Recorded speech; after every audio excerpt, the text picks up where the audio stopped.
Okay, chapter 16, problem 40. We're told we are given two capacitors, and when they are connected in parallel, the equivalent capacitance is 9 picofarads. When they are connected in series, the equivalent capacitance is 2 picofarads. And then we're asked to find the capacitance of each capacitor. Okay, so when we connect capacitors in parallel, it's pretty straightforward. We just add them up to find the equivalent capacitance. So this would be equation 1.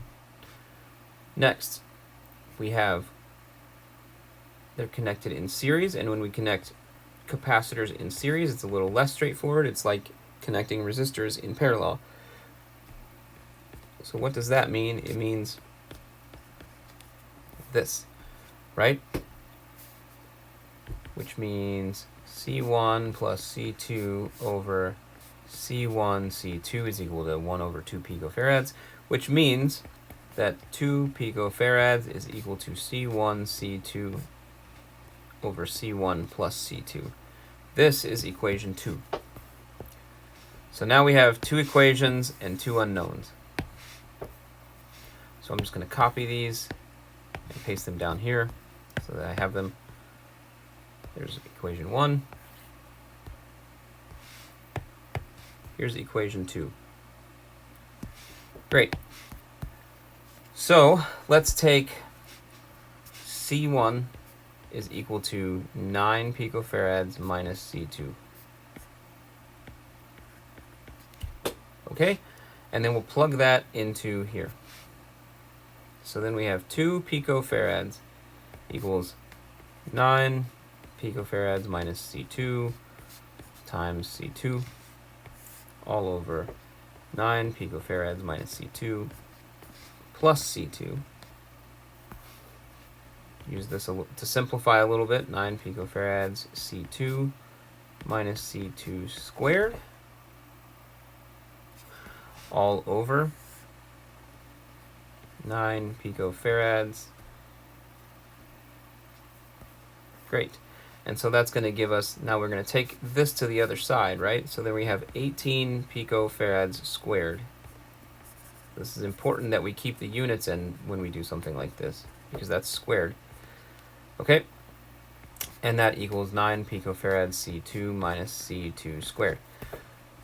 Great. So now we're going to, so it looks like we have a quadratic equation. Let's put everything on one side and see what we end up with. C2 squared minus 9 picofarads times C2 plus 18 picofarads all squared is equal to 0. Right? This is what we get when we rearrange it. Just to be more explicit. Okay. So here we are. This is what we have. So now it looks like we could actually factor some things. So let's see. What can we factor? We have 18, which would be a factor of 3 and 6, right? So we could do C2 minus 3 picofarads. Yeah, that would work. And then C2 minus 6 picofarads equals 0, right? Because if we multiply, this is C2 squared, negative 3C2 plus negative 6C2 is negative 9C2, 3 times 6, both negative. Good. So that means that C2 is going to equal either 3 picofarads or 6 picofarads. Both are valid solutions. So what happens when we take this and we plug this back into the very first equation, which was, where was it? This one, right? This is equation 1 here. This is equation 2. So let's plug in our values for C2 and see what we get.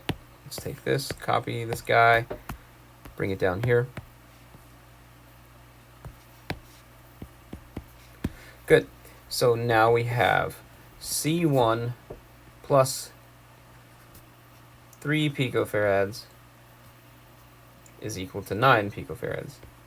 Well, that means that C1 is equal to 6 picofarads if C2 is equal to 3. If C2 is equal to 6 picofarads, that means that C1 is equal to 3 picofarads. So both of these are valid solutions. We can choose one if we want. So we will say if C2 equals 3 picofarads, C1 equals 6 picofarads. If C2 equals 6 picofarads, C1 equals 3 picofarads. That's it. That's the answer. Can't really do much more simplifying than that.